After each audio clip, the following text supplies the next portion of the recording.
In this video, I'm going to share how to fix the ADB permission issue on the Shizuku app. Or, in other words, how to solve the problem of Shizuku ADB permission.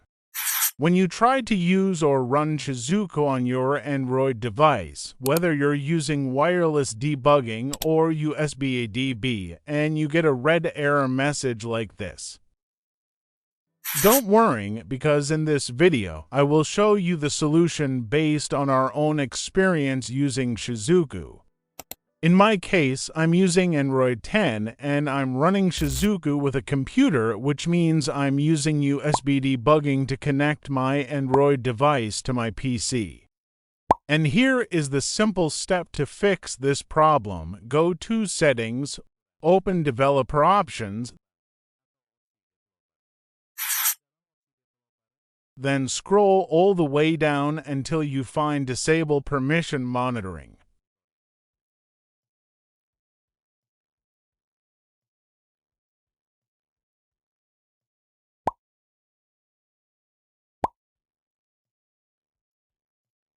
Turn it on to Disable Application Monitoring.